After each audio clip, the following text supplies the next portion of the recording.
What's up, guys? I'm Youngster Skaymore, and yeah, it's been a little bit. Haven't made a video in a while, but we got some new information for Pokemon Scarlet and Violet, and you know, I've been getting the itch, so I thought, fuck it, let's just talk about this stuff. And we got a lot. We got new Pokemon, we got the new gimmick of this generation, which is, you know, the Tera forms, or whatever they're called, Tera stylization, I think. And we got a bunch of other stuff too. We got new traversal, we got a lot of other details, just a bunch of stuff, which, you know, this game comes out in a few months, so I guess it was really about time we got something, and they really delivered. So let's just start with the new Pokemon. I figure it makes sense to talk about those first. This trailer gave us two brand new Pokemon and also a new regional form. Let's start off with one of the brand new Pokemon called Sea Titan, or Sea Titan, something like that. And this guy is absolutely my favorite new Pokemon we have seen this generation, at least so far. And you know, he looks cool the way they show him on the website, but I don't think it compares to seeing him in game. The way his animation looked was just really charming and made me fall in love with this guy pretty instantly. He kind of reminds me of a SpongeBob character, you know, maybe somebody that you would see in the Salty Spittoon, one of those tough guys, something like that. But it's a really good design, really cool design.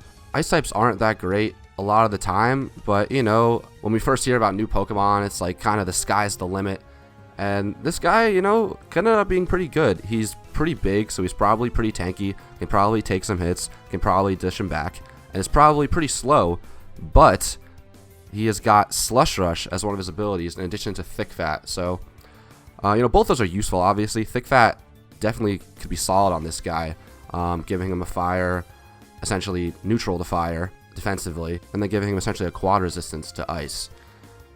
But Slush Rush is where, you know, this baby I think could really shine.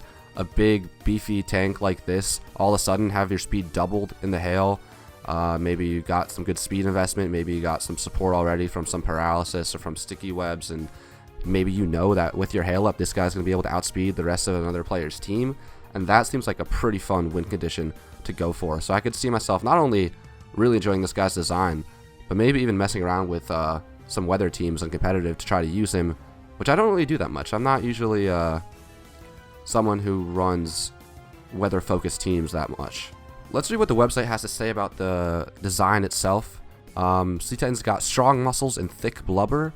Sea Titans need to have tough muscles to be able to support their immense bodies, and physical attacks using their bodies have incredible power. So already, yeah, a lot of attack, probably good defensive stats, especially physical defense.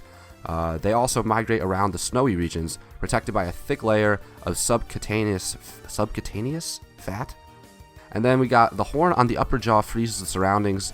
A Sea Titan has 5 hard horns. Among them, the horn on the upper jaw is able to gather ice energy, making the surrounding temperature extremely low and freezing the area around the Pokemon. Upon first looking at this guy, he definitely doesn't seem like someone who would evolve, right? This seems like a final form of a Pokemon for sure. Even almost a little reminiscent of an Ultra Beast. It could have a pre-evolution, it totally could. When I see this guy though, it really makes me think of the type of Pokemon that you get late game, probably in the level low 40s at least, and doesn't have a pre-evolution. But I could absolutely be wrong about that. I should probably mention, I haven't looked at any of the leaks. I know there's apparently a million leaks going on right now, but not trying to spoil myself on the whole game, so, you know, just talking about the officially revealed info today. I also really like the pink accents in Sea Titan's design. I feel like it really juxtaposes with its monstrous nature in a pretty cool way. And yeah, I'm just already really into this Pokemon. I think it's a great design. Forgot to mention also, Sea Titan is the Tera whale Pokemon. You know, you can probably tell I haven't done one of these types of videos in a while. Getting the hang of it though. Let's move on to Fido, who we got next. He is the puppy Pokemon and is a pure fairy type. It's got the ability Own Tempo, which, you know, has its uses nowadays, can't get taunted, stuff like that. Probably a decent ability for a fairy type that I imagine is not going to be that fast and maybe more support based, like, you know, a lot of slower fairy types are. The description of this guy is getting everyone going. This Pokemon has a moist, smooth feeling to it. Fido's moist, smooth skin has elastic qualities and is both firm and soft at the same time. Oh my god, Game Freak, what are you trying to get me into? When these Pokemon become excited, they intimidate their opponents by puffing up their bodies to appear bigger. I'm not going to comment on that one. And then its breath contains useful yeast. I feel like I can't comment on that either. Fido ferments things in its vicinity using the yeast in its breath. Said yeast is useful for cooking, so this Pokemon has been protected by people since long ago. Just looking at the design, you know, it's not something I would say is bad. It's cool how it does combine, I guess, the design of a dog with this bread gimmick that it's got going for it. It succeeds at doing that, but looking at the Pokemon itself, I'm not very excited. Nothing really stands out to me that much, and I guess it's just not one of my favorites. I'm assuming this Pokemon is going to evolve. It'd be cool to see what it evolves into. I'd guess it'll remain pure fairy. Obviously, the yellow in it makes everyone think electric when you first look at it instinctively, but you know, nothing about this Pokemon rings electric type or really any other type. But you know, adding a second type in an evolution can always be a cool surprise. Let's move on to the last sort of new Pokemon that we had revealed the other day, which is a bit more significant because it isn't a new Pokemon in itself. It's Paldean Wooper, the Paldean regional variant of Wooper. You know, obviously these started Gen 7, they continued them through Gen 8, and did honestly a lot more cool things with the regional forms in Gen 8 than they did in Gen 7. I think they let themselves have a bit more creative freedom. And this is, of course, confirmation that regional forms are continuing. They don't seem to be going away anytime soon, unlike other stuff such as Megas and Dynamax and Z-moves that they keep seeming to rotate between. Regional forms seem to be something that sticks around, and I think that's great. I think it's a really cool way to revitalize old Pokemon, and there's really not many negatives to this concept. It just adds a lot to the games, in my opinion. Paldea, or Paldea, I guess, being the name of the region is also something we just learned for the first time. And I gotta say, Paldea, pretty good name for a region. But anyway, this new Wooper is the Poison Fish Pokemon, and it is a Poison and Ground type. And its abilities are Poison Point, not a bad ability, normal to expect on a Poison type. But then we got the real thing, we got Water Absorb as its second ability. So, you know, this thing's gonna evolve into Quagsire, I assume, unless it gets an alternate evolution. But regardless, it's going to evolve into a ground poison Quagsire or similar thing. But assuming it's still a defensive Pokemon like Quagsire is, this thing with Water Absorb, I can imagine being pretty good. Ground and Poison's already a pretty good typing. The only weaknesses you got are Ground and Psychic, I believe. And of course, Water is the third one. But this completely gets rid of your weakness to Water. And not only that, gives you an immunity to it. And also you heal when taking a Water type attack. And the Ground type already gives it an electric immunity. So this thing's going to have 2 immunities and only 2 weaknesses. That's pretty good for a defensive Pokemon. Not only that, but its stabs can hit the best types in the game. You know, you got Ground for Steel types, you got Poison for Fairy types. That's already great to be able to hit both of those types for super effective damage. So even if you're a defensive Pokemon, being able to get off some reliable stab is going to be useful. Not to mention, we don't actually know what this thing will evolve into. It could evolve into an entirely new Pokemon that's more offensive, and then that, of course, would play entirely differently. I doubt this will happen, but now that we're discussing this Pokemon, I really want to see like an alternate split evolution where one possibility is to evolve into Paldean Quagsire, which is a defensive Poison Ground, and then if another option was to evolve into a more offensive Pokemon, I think that would be sick if Wooper had like a split evolution like that in this game. Probably not going to happen, but that would be pretty awesome. I do like this thing's design. I mean, going off of what you already got with Wooper, obviously you got to maintain the design to a certain extent. And they did that, but still changed it up a good amount. And it's got some type of skeletal theme going on with it. Because, you know, it's got the bones sticking out of its head. And it's got that mark on its chest that looks like stitches. Looks like, you know, it got its insides removed and then stitched back together. So I expect that theme to continue through its evolution, or evolutions. The website says, they live on the land and cover their bodies with a poisonous film. In ancient times, Wooper lived underwater in the Paldea region, but it seems after losing in a struggle for territory, they began living in bogs on land. To keep from drying out while living on land, they began to cover their bodies with a poisonous film. This is kind of funny because it sort of tries to give an explanation for, why Paldean Wooper exists. You know, it used to be a water type, but now it has to live in the bogs instead of in the water. But I guess Wooper's not a Gen 4 Pokemon, but at least in Gen 4, which is, I think, the place where Wooper is most common in Diamond and Pearl and Platinum, you catch Wooper in the Safari Zone, which is very much a bog. And Wooper and Quagsire are like the most common Pokemon in the Safari Zone. So it's kind of weird. You would think by this logic they would already be Poison and Ground type living in the Safari Zone, but I guess Paldea just made them evolve a little bit differently for some reason. And then we got powerful poisonous liquid emits from their tough gills. Oh, so are these things that look like stitches actually gills? These Wooper's gills have hardened thanks to living on land for so long. Their bodies are heavy and they move slowly, they can protect themselves by shooting poisonous liquid from their gills. You may see poison Pokemon in areas where these Wooper live.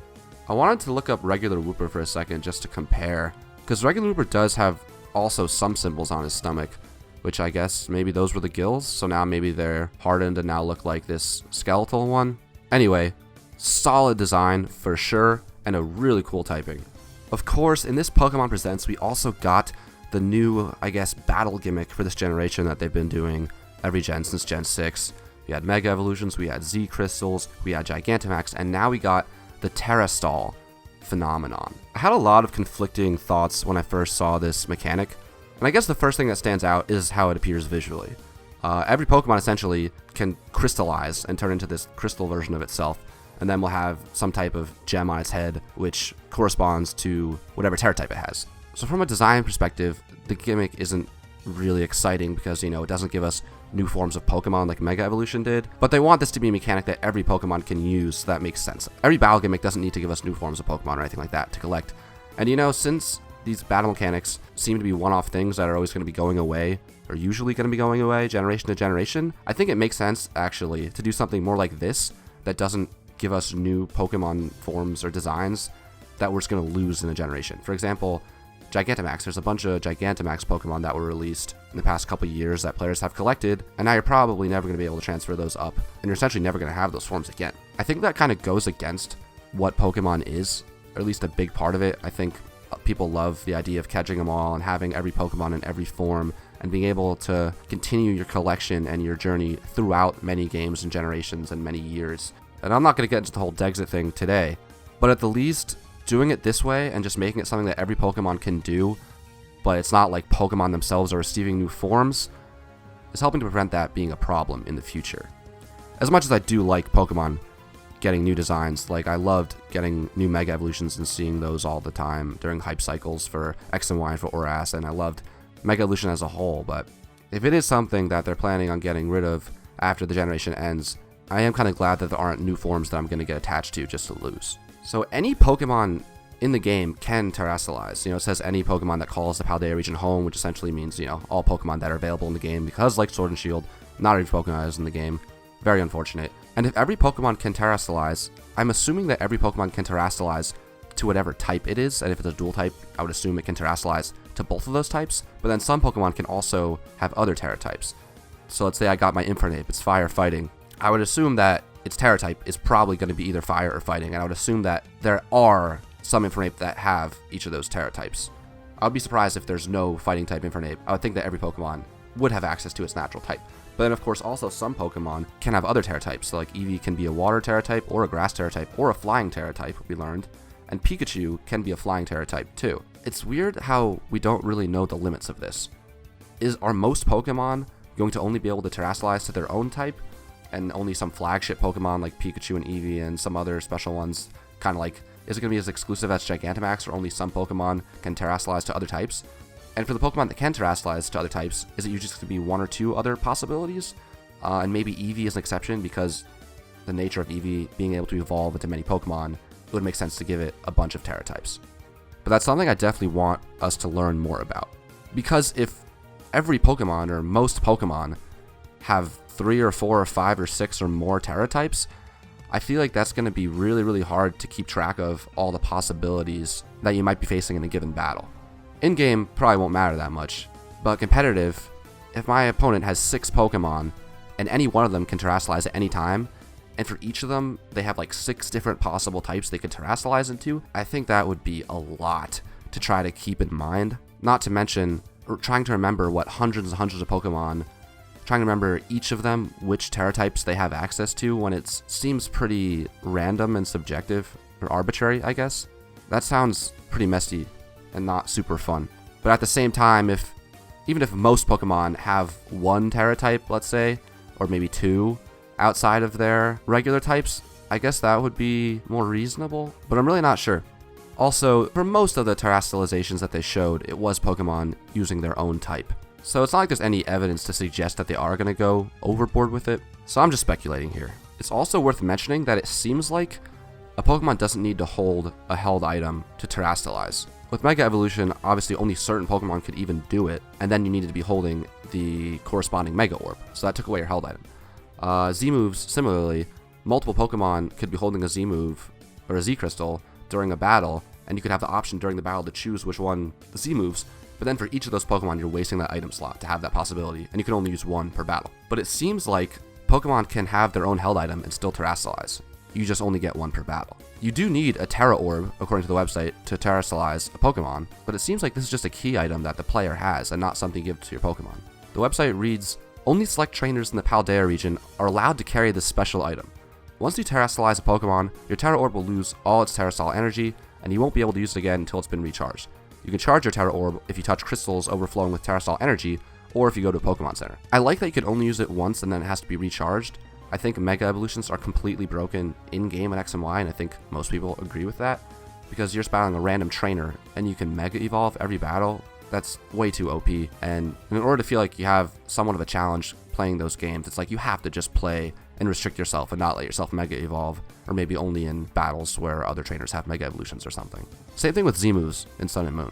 And I guess they did fix that in Gen 8 in the way that you can only Dynamax in certain places, particularly gyms. So I think they learned their lesson there, and I think they're carrying it forwards with Scarlet and Violet's new mechanic. But anyway, if the Pokemon doesn't need to hold an item to terastallize, that means you can choose during the battle which Pokemon can do it, and that's going to be really interesting. I don't even know if I've mentioned what happens when you terastallize. Probably a good idea. When a Pokemon terastallizes, they turn into their Tera type, so if my Infernape terastallized with fire, it's going to become pure fire. It's not going to be fighting anymore. At least that's what it seems like. But, you know, if my Eevee that has a water type Tera type terastallizes, it's going to be pure water, not going to be water normal or anything like that. That's what it seems. We do seem to have confirmation that every type will be able to be a Tera type, and it says terastallizing a Pokemon allows you to enhance your battle strategies by increasing the power of any moves that have the same type as your Pokemon's Tera type, or by changing your Pokemon's weaknesses. And then it says when a terastallized Pokemon uses a move that matches its Tera type and at least one of its original types, the boost to that move's power will be even greater. What's really cool about this mechanic is it functions both offensively and defensively. From an offensive standpoint, it's not exactly clear how the boosts work. It sounds like maybe if you terastallize to a different type, like if my Eevee turns into a water type, it increases the power of any moves that have the same type as that Tera type, but is that just stab? Or is that an additional bonus? Because now if my Eevee's a water type, am I essentially just getting water type stab now? Or is it I get water type stab plus another bonus because it's terastallization? But then again, since it says if a Pokemon matches its original Tera type, then the boost will be even greater. So maybe it is just stab if you change types, but then if you use one of your own types, maybe your stab turns into a 2 times boost instead of a 1.5 times boost. Obviously, being able to get a free 2 times boost to your stab instead of a 1.5 times boost is pretty big, but so is being able to change types and then getting a stab from that offensive attack. So I imagine there's going to be a lot of strategy there in terms of what Tera type the Pokemon on your team have, because every Pokemon can have a Tera type. So it's like if you battle the team enough, you're going to end up terastallizing each of those 6 Pokemon in certain situations, even if your plan maybe is to only try to use 1 or 2. So that's going to add a lot. It's going to add a whole nother element to team building. And whether you want to take advantage of getting a new stab or just powering up the stab you have already is an interesting choice to have to make. Plus, you can also use this defensively. So, you know, if I have a ground and flying type, and all of a sudden I terastallize into an ice type or something, someone could be using an ice type move on me, try to get that 4 times effective damage, and instead it's going to resist, I'm going to resist it, and I could come back with my own ice type move that's now stab that they didn't expect or whatever. Like, there's so many different possibilities for how you could use this mechanic, and I do think that's really cool. I hope it's not something that we have too much freedom with that causes it to be kind of broken in singles, or just something that has so much variability that it's hard to feel like you're playing in a competitive landscape. It sucks that Dynamax had to get banned from OU, or from any tier really, in Smogon this past generation. And I don't know if I agree with that or not. I definitely think that there at the least should be some other metagame, some alternate metagame with Dynamax, because, you know, it's the feature of the games. Like, if you want to play Sword and Shield, it feels wrong to kind of remove the main mechanic. But at the same time, I did see where they're coming from. But regardless, I really want to be able to enjoy the mechanic of this generation when I battle competitively, because otherwise it's just going to be so much less meaningful of a mechanic for me. Since otherwise, I'm just going to interact with that mechanic so much less, and that kind of sucks. Obviously, a lot of these mechanics seem like they're balanced for doubles, and Dynamax does work a lot better in VGC than in singles, but I am much more of a singles player, so I'm certainly hoping for competitive viability here. Cycling back to the visual aspect of it, yeah, it's like, you know, Pokemon are crystals. That's not that exciting, but okay, like, cool, fine. And then the hats are kind of like Kirby-esque. I think they're kind of, I don't know. I guess it makes sense given the mechanic. Like, I don't know how else you would signify a type for every single Pokemon. Like, it has to be kind of uniform. If so many Pokemon can terrestrialize in so many different types, they're not going to give someone like a new form. Like, that would be kind of ridiculous. So it's got to just be this universal thing where every Pokemon that terrestrializes into a water type has the same water type hat. That makes sense, but you know, they're just kind of like Kirby hats to me. They're not that cool. They're clearly not part of the Pokemon's design, but it works. It definitely works. So there's still a good amount to talk about regarding Pokemon Scarlet and Violet from this Pokemon Presents presentation, but as you can tell, the video is getting a bit long, so stay tuned for part 2 of this, where I'll talk about the new forms of transportation with the legendaries, the 3 stories that are apparently present in this game, the raid battles, and a bunch of other stuff. But until then, thanks for sticking through this first video I've made in a pretty long while, and eat your vegetables, sleep well, I'll see you later.